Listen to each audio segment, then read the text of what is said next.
আসসালামু আলাইকুম ওয়া রাহমাতুল্লাহ। আলহামদুলিল্লাহি ওয়াহদাহ। ওয়াসসালাতু ওয়াসসালামু আলা মান লা নাবিয়্যা বা'দাহ। সম্মানিত দর্শক মণ্ডলী, প্রশংসা আল্লাহর জন্য, শান্তি অবতীর্ণ হোক আল্লাহর রাসূলের উপর সাল্লাল্লাহু আলাইহি ওয়াসাল্লাম। আমরা আদর্শ পরিবারের উপরে গুরুত্বপূর্ণ তথ্যবহল আলোচনা করছিলাম। তার একটি গুরুত্বপূর্ণ আলোচনা হচ্ছে নরম আচরণ হওয়া।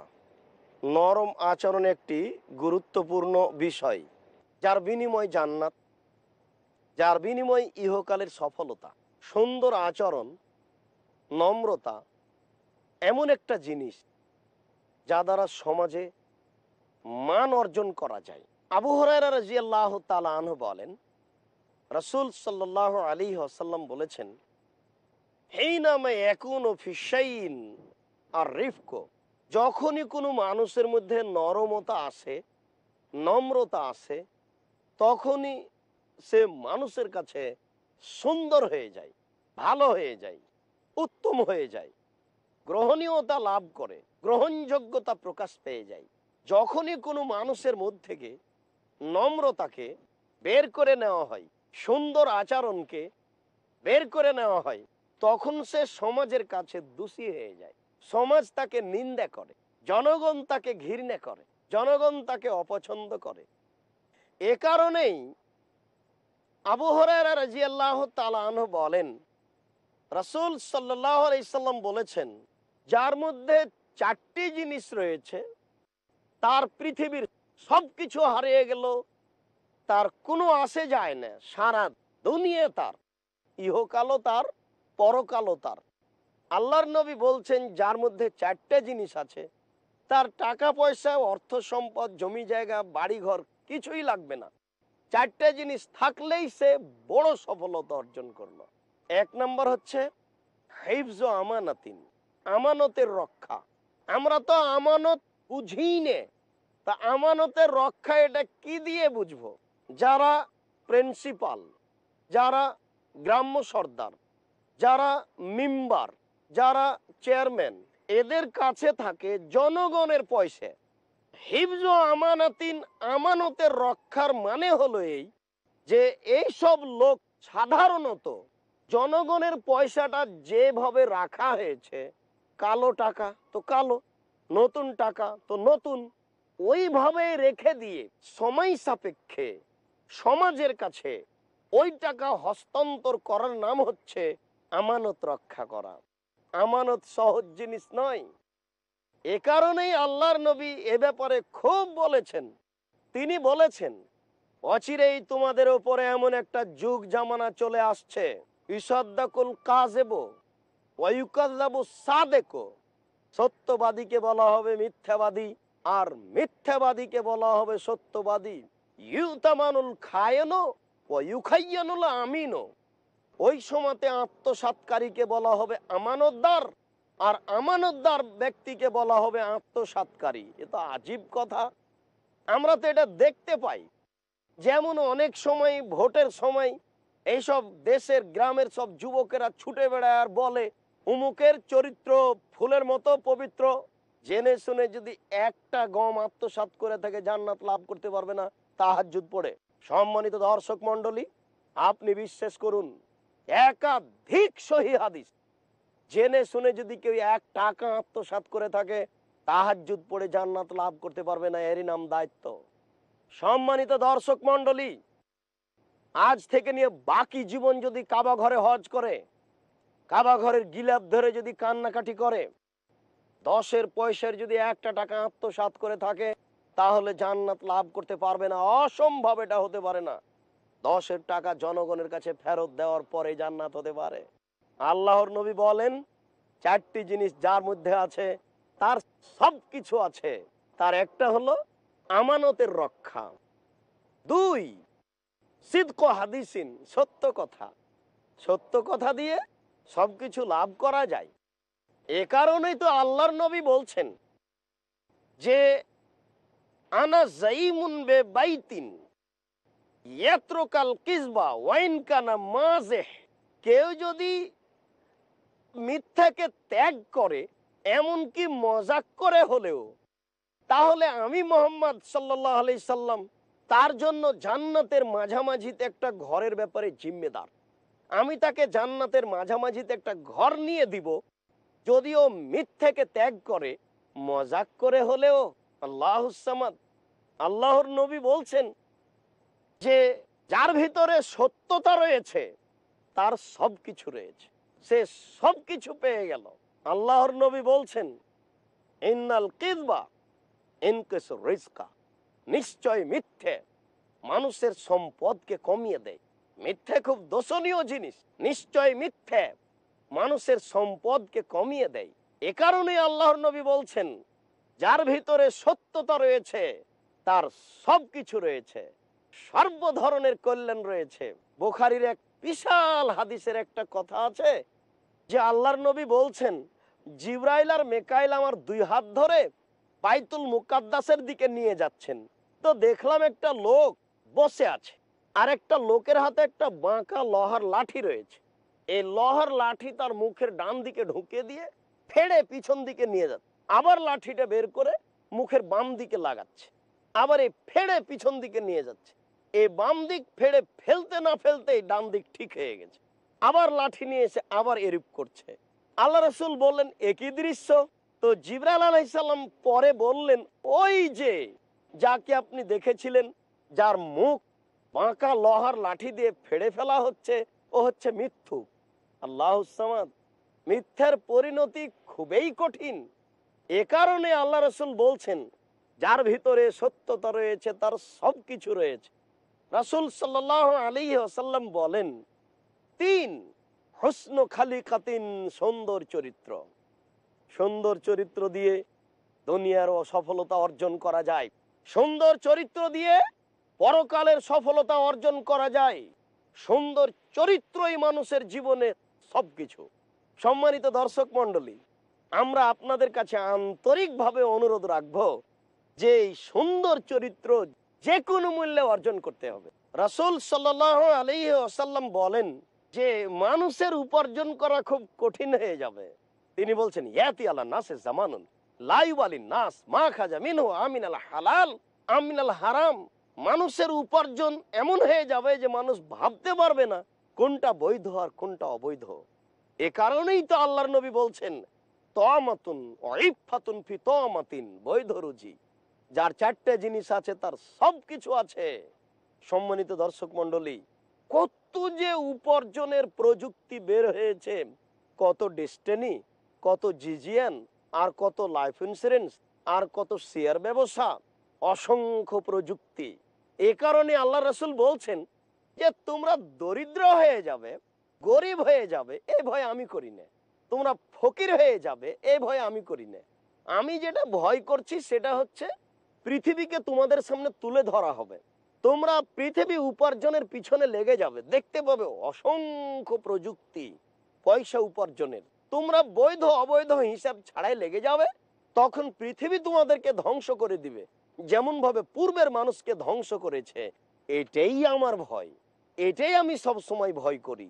তাই রাসূল সাল্লাল্লাহু আলাইহি সাল্লাম বললেন, চারটে জিনিস যার ভিতরে রয়েছে তার সবকিছু রয়েছে, সর্ব ধরনের সফলতা রয়েছে। সম্মানিত দর্শক মণ্ডলী, একটু দেখুন তো সিরিয়াল আমরা মনে করতে পারি কিনা। এক, হিফজ আমানাতিন, আমানতের রক্ষা। দুই, সিদক হাদিসিন, সত্য কথা। তিন, হুসনু খালিকাতিন, সুন্দর চরিত্র। চার, ইফফাতুন ফি তামাতিন, বৈধ রুজি। মনে থাকবে আমাদের তো? আমরা বারবার এটাকে বলবো যে চারটে জিনিসের বিনিময়ে সবকিছু দখল করা যায়। তার চারটি হচ্ছে এই এই এই এই চারটি জিনিসের বিনিময়ে জান্নাত দখল করা যায়, আল্লাহর সন্তুষ্টি অর্জন করা যায়। তার চারটি হচ্ছে এই এই এই চারটে জিনিসকে আমরা যদি খুব সুন্দরভাবে গ্রহণ করতে পারি, তাহলে ইহকালের সফলতা আর পরকালের সফলতা আমাদের জন্য অনিবার্য ইনশাআল্লাহ। আমরা এই বিষয়ে প্রাণপণে চেষ্টা করব এগুলো নিজের ভিতরে বাস্তবায়ন করা। আল্লাহ তুমি কবুল করো। আল্লাহ তুমি এই চারটে জিনিস আমাদের কবুল করো। এই চারটে জিনিস তুমি আমাদের ভিতরে প্রদান করো, যার বিনিময়ে আমরা ইহকালের সফলতা অর্জন করতে চাই এবং পরকালের সফলতা অর্জন করতে চাই, এটা তুমি কবুল করো। সম্মানিত দর্শক মণ্ডলী, আমরা কিছু সময়ের জন্য বিরতিতে যাচ্ছি। ইনশাল্লাহ বিরতির পরেই এ বিষয়ে আরো গুরুত্বপূর্ণ তথ্যবহুল আলোচনা পেশ করব। আসসালামু আলাইকুম রহমতুল্লাহ।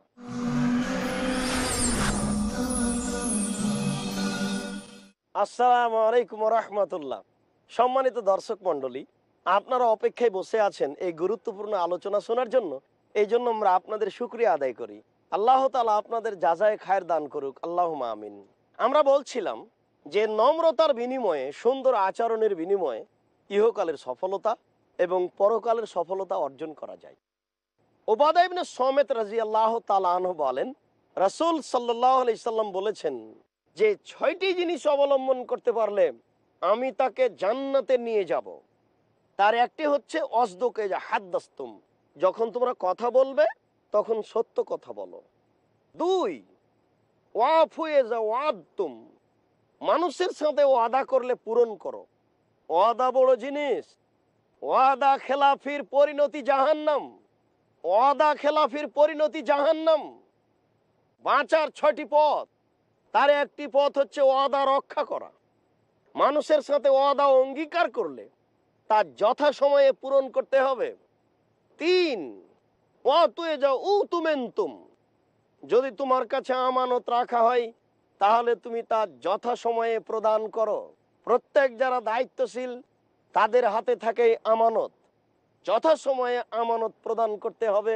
এটা আল্লাহর রাসূলের আদেশ, তাহলে জান্নাত বিনিময়ে পাওয়া যাবে।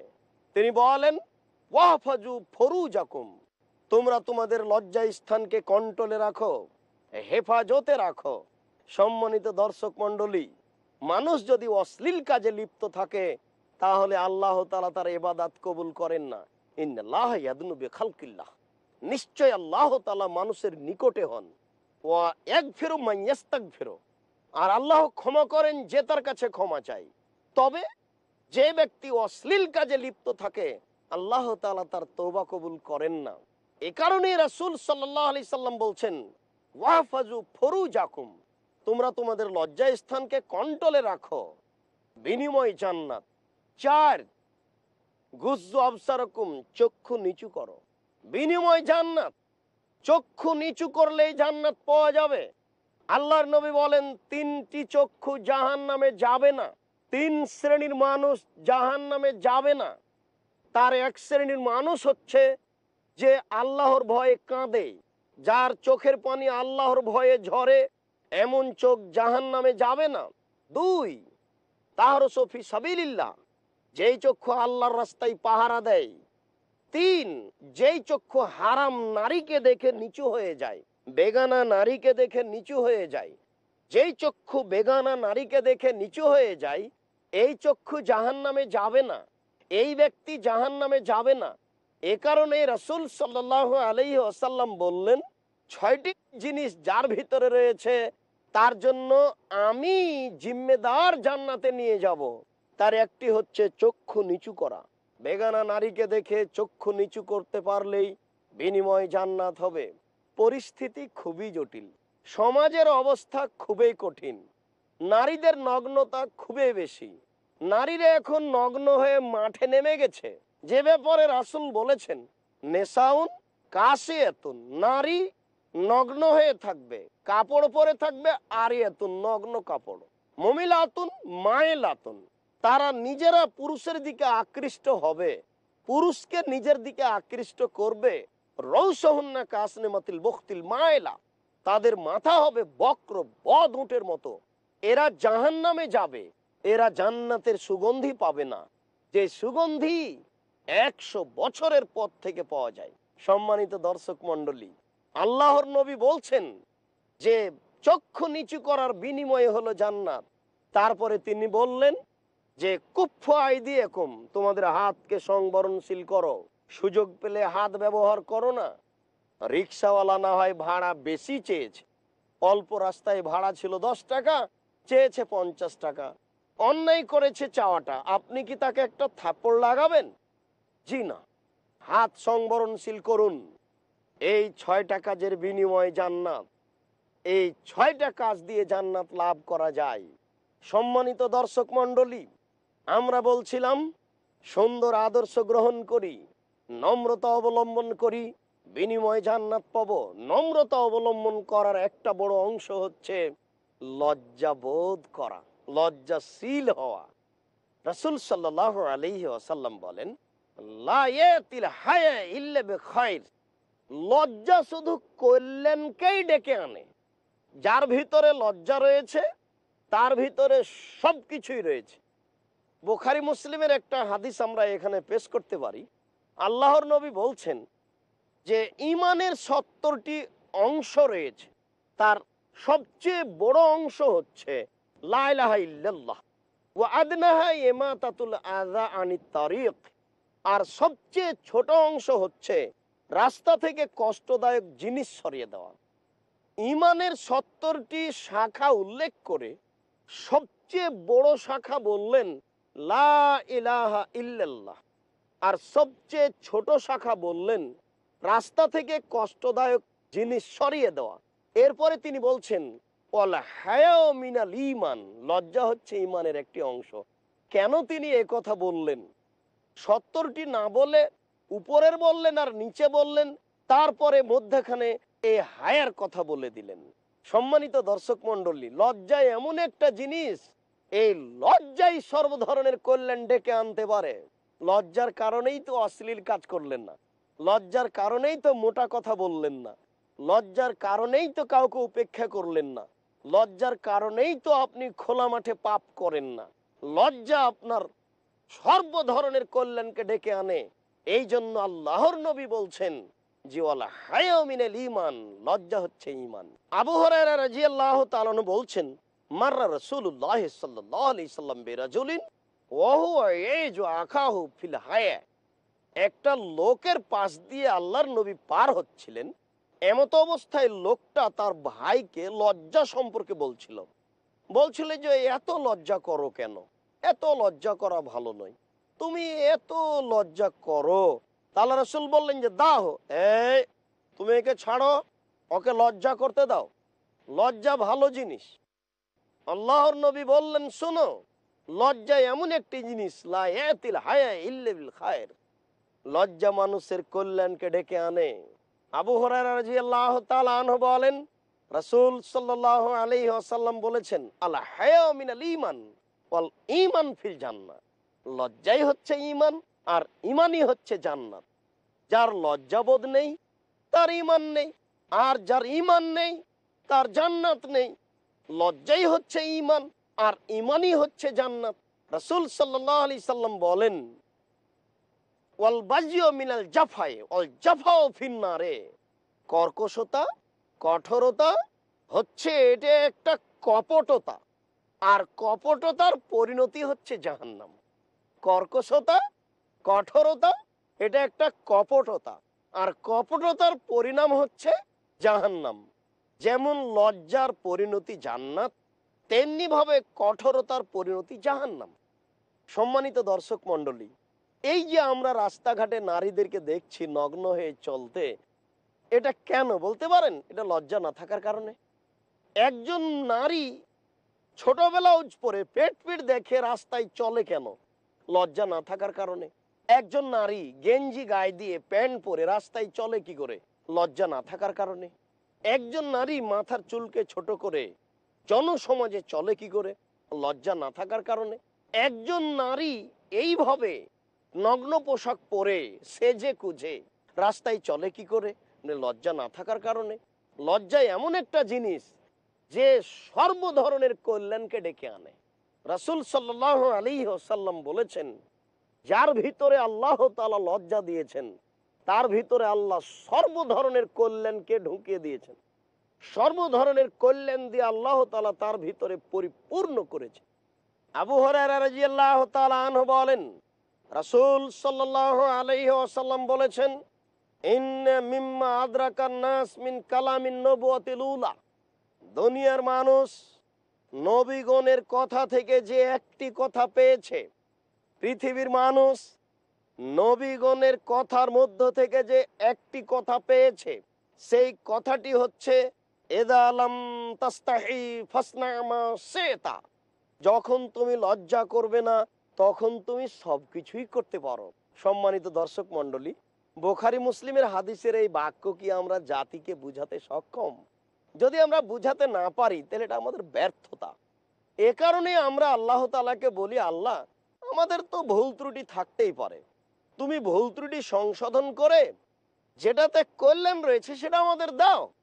তোমার নবী 1450 বছর পূর্বে বলে গেলেন যে মানুষের একটা কল্যাণের পথ, যেটা মানুষ নবীগণের পক্ষ থেকে পেয়েছে, সেটা হচ্ছে এদালাম তাস্তাহি ফাসনা মা শিতা। যখন তুমি লজ্জা করবে না, তখন তুমি সবকিছুই করতে পারো। তাহলে প্রত্যেক নবী তার অধীনস্থ জনগণকে লজ্জার কথা বলতেন। প্রত্যেক নবী তার সম্প্রদায়কে লজ্জা করার জন্য বলতেন। লজ্জা যার ভিতরে রয়েছে, সব কল্যাণ তার ভিতরে রয়েছে। লজ্জা যার মধ্যে নেই, তার ভিতরে কোনো কল্যাণ নেই। সে সর্ব ধরনের পাপ করতে পারে, প্রকাশ্যে অপ্রকাশ্যে যত অন্যায় রয়েছে সব করতে পারে। আল্লাহর নবী বলছেন বাঁচার 3টি পথ। তার একটি পথ হচ্ছে তাকওয়াল্লাহ, ফিসসিররা ওয়াল আলানিয়া, প্রকাশ্যে ও গোপনে আল্লাহকে ভয় করা। যখনই মানুষ লজ্জামুক্ত হয়ে যাবে, তখনই গোপনেও পাপ করতে পারবে আর প্রকাশ্যেও পাপ করতে পারবে। আর যখনই মানুষ লজ্জা করবে, তখন গোপনেও পাপ করতে লজ্জা করবে আর প্রকাশ্যেও পাপ করতে লজ্জা করবে। সম্মানিত দর্শক মণ্ডলী, কথা যদি আমাদের কিছু ভারী লাগে, তবুও যেহেতু কথা আল্লাহর নবীর, কাজে আমরা আন্তরিকভাবে আপনাদের কাছে অনুরোধ রাখবো যে এগুলি মেনে নেওয়ার চেষ্টা করুন। আল্লাহ, তুমি বড় দয়াবান, তুমি বড় রহমান, তুমি বড় ক্ষমাবান, তোমার অনেক দয়া। তোমার দয়ার আশা ধারিয়ে বলছি, তুমি আমাদের আচরণকে সুন্দর করো, আমাদেরকে নম্র করো, লজ্জা আমাদের ভিতরে পূর্ণ করে দাও, যার বিনিময়ে আমরা জান্নাত কিনতে চাই। আমাদের মা বোনদের ভিতরে লজ্জাকে তুমি পরিপূর্ণ করো, লজ্জার বিনিময়ে যেন তারা পাপ থেকে বাঁচতে পারে। এ দাবি, এ দাওয়া তোমার দরবারে রেখে সংক্ষিপ্ত আলোচনা এখানেই শেষ করছি। সুবহানাকা আল্লাহুম্মা ওয়া বিহামদিকা আশহাদু আল্লা ইলাহা ইল্লা আনতা আস্তাগফিরুকা ওয়া আতুবু ইলাইক। আসসালামু আলাইকুম ওয়া রাহমাতুল্লাহ।